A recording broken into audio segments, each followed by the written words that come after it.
Hello बच्चों, महेंद्र खंडेलवाल के YouTube channel में आपका स्वागत है।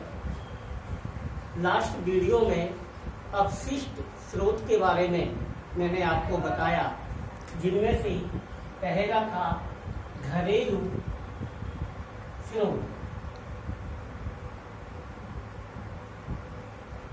दूसरा था नगरीय स्रोत, तीसरा है उद्योग एवं खनन कार्य,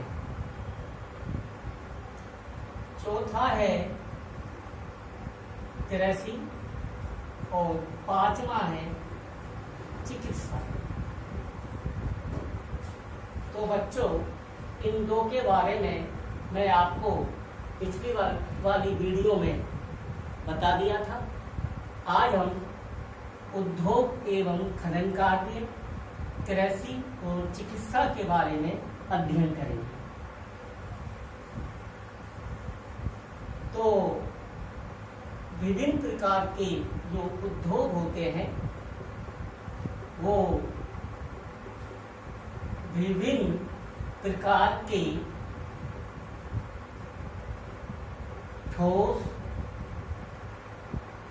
तरल और गैसीय अपशिष्टों को वातावरण में मुक्त करते हैं। इसके अंतर्गत भारी धातु,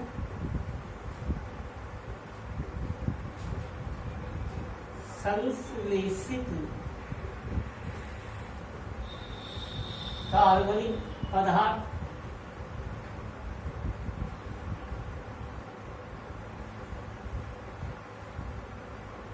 अम्लीय पदार्थ,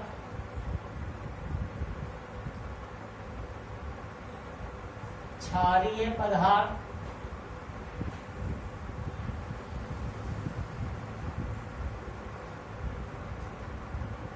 ज्वलनशील पदार्थ, क्लोराइड और फॉस्फेट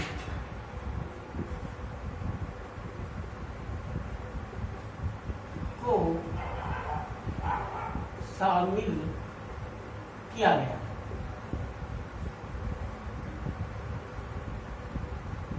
तो उद्योग में कौन कौन से अपशिष्ट पदार्थ होते हैं? भारी धातु, संश्लेषित कार्बनिक पदार्थ, अम्लीय पदार्थ, क्षारीय पदार्थ हो सकते हैं, क्लोराइड, फॉस्फेट हो सकते हैं। और इसके बाद अगला जो है आपका वो है कृषि। कृषि से जैव निम्न करनी है,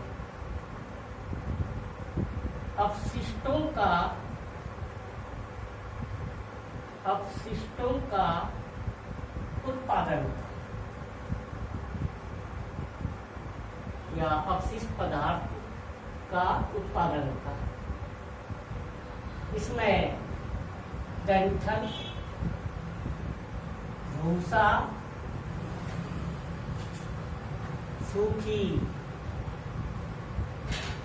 पत्तियां,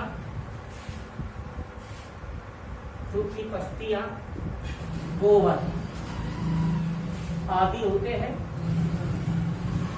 और जब वर्षा होती है, वर्षा होने पर ये सड़ने लगते हैं और ये जैविक क्रिया के द्वारा वातावरण को प्रदूषित करता है।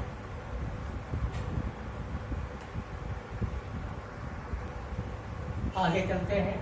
5वें नंबर पर है चिकित्सा।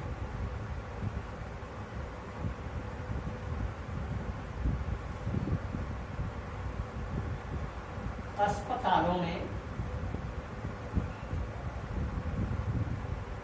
प्रयुक्त होने वाली पट्टियां, प्लास्टर, प्लास्टिक नलियां, कांच की बोतल, रक्त, पस,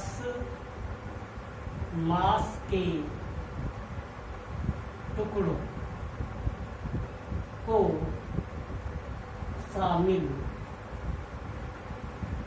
किया गया है।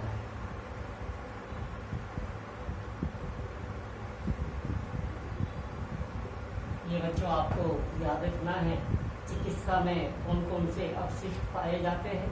तो आपको याद रखना है, पट्टियाँ है, प्लास्टर है, रक्त, पस, मांस के टुकड़ी, ये सभी चिकित्सा अपशिष्ट के अंतर्गत आते हैं। अब बात आती है अपशिष्ट से होने वाले नुकसान। अपशिष्ट से होने वाले नुकसान यानी कि हानि।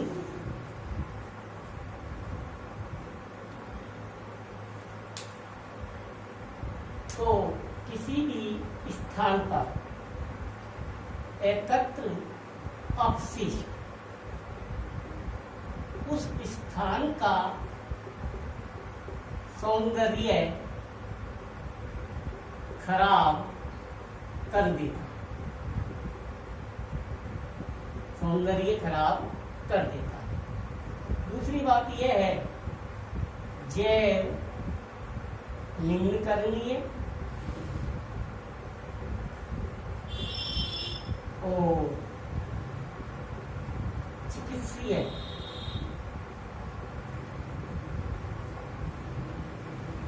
अपशिष्ट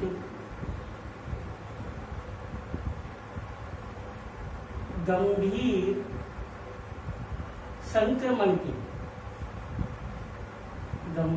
संक्रमण के स्रोत, गंभीर संक्रमण के स्रोत होते हैं। इनमें दुर्गंध आती है,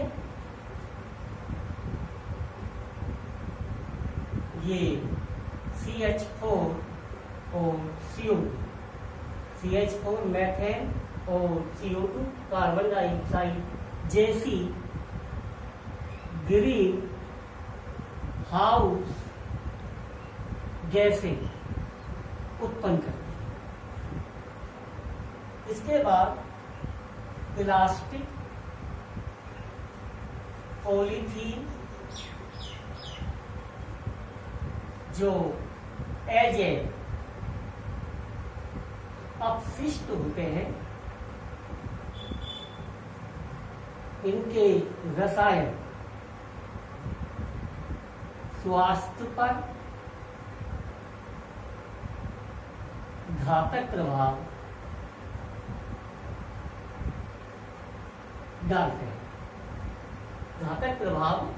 डालते हैं, इनमें एक रसायन बिस्फेनोल, प्लास्टिक और पॉलीथीन को बनाने के लिए इसमें बिस्फेनोल प्रयुक्त किया जाता है, जो उपापचयी क्रियाओं को बिगाड़ देता है, जिससे मधुमेह और लीवर रोग हो सकते हैं।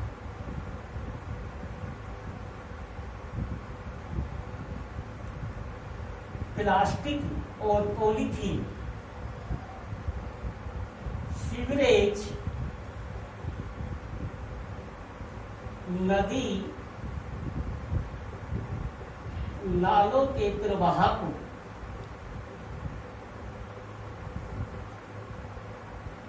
अवरुद्ध कर देते हैं,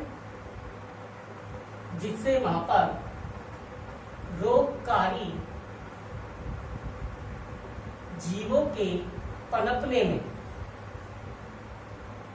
अनुकूल परिस्थितियां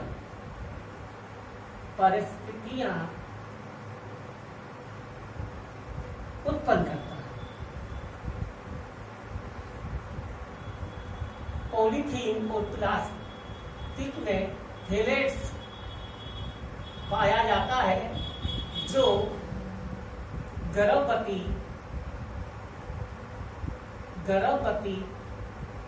का भ्रूण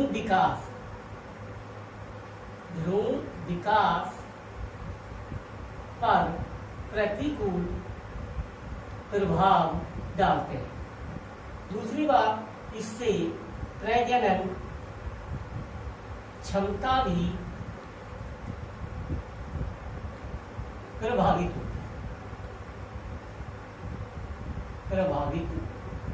होती।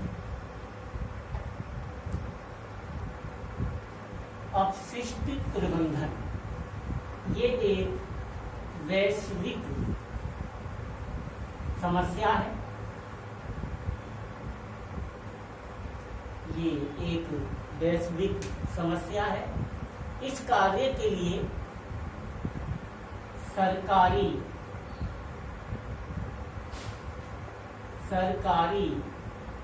तंत्र, स्वयंसेवी संस्थाएं और आम जन के सहयोग से इसे निस्तारित किया जा सकता है।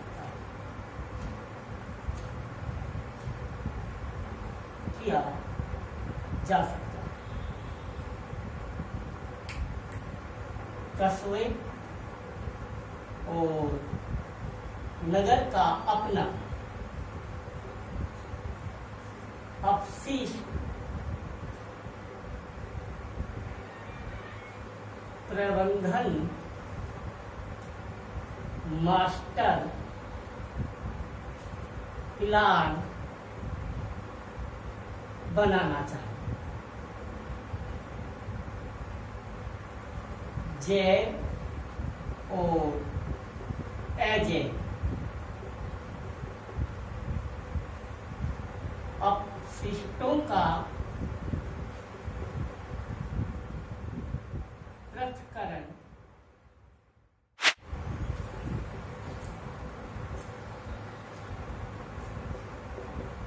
घरेलू स्तर से ही होना चाहिए। बाहित मल के उपचार के लिए सीवेज ट्रीटमेंट प्लांट स्थापित किए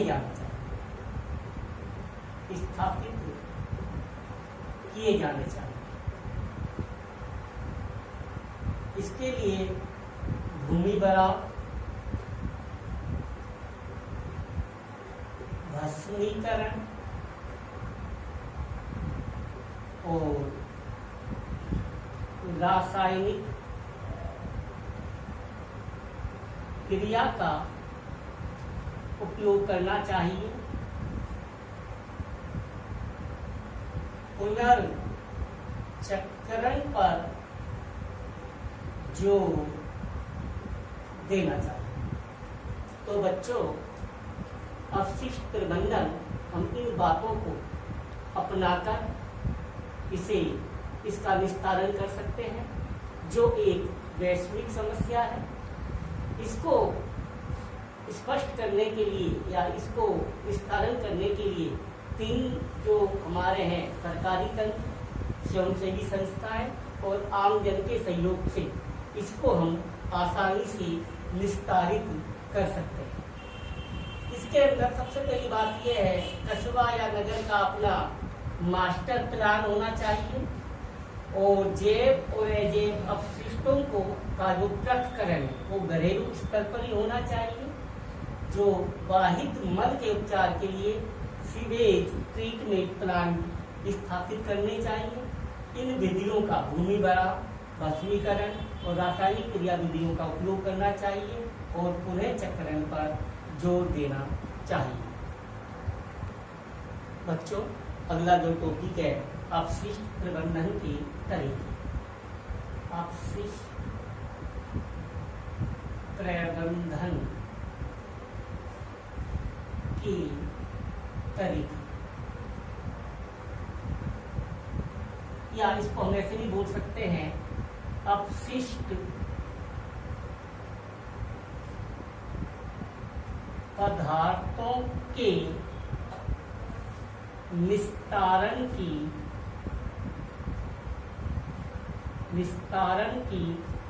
विधियां। इसमें से बोर्ड के अंदर अधिकांश क्वेश्चन पूछा जाता है। तो ये विधियां होती हैं भूमि भराव,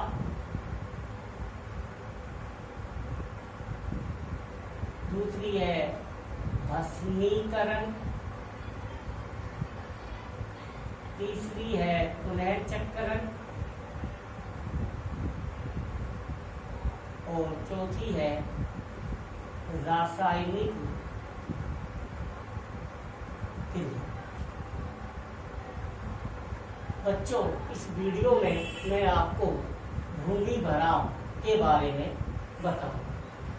भूमि भराव एक अपशिष्ट पदार्थों के निस्तारण की विधि है।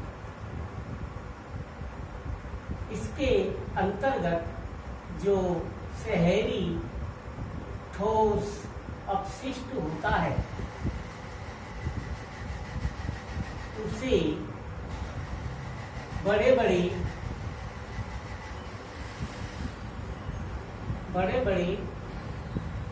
गड्ढों में या उस स्थान पर ढलान वाले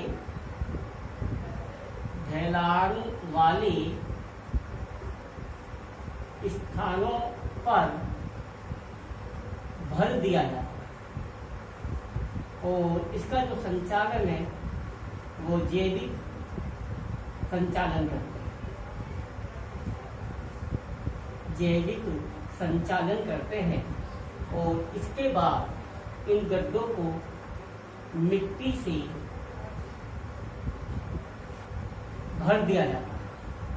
इन गड्ढों को मिट्टी से भर दिया जाता है और गैस निकासी के लिए भूमि भराव गैस प्रणाली को स्थापित किया जाता है और गैस को एकत्र करके विद्युत का उत्पादन किया जाता है। तो ये विस्तारण की विधि है।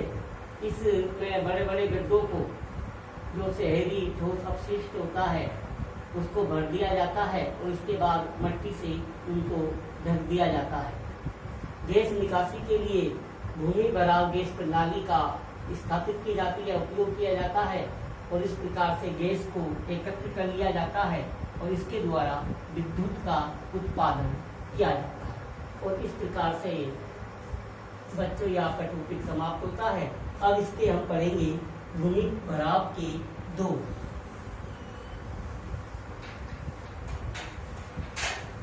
पहला दोष है कि शहरों में कचरे की मात्रा, जो अपशिष्ट की मात्रा बहुत ज्यादा होती है, जिसके कारण कुछ दिनों में ये हमें छोटे लगने लगते हैं। दूसरी बात यह है कि इसमें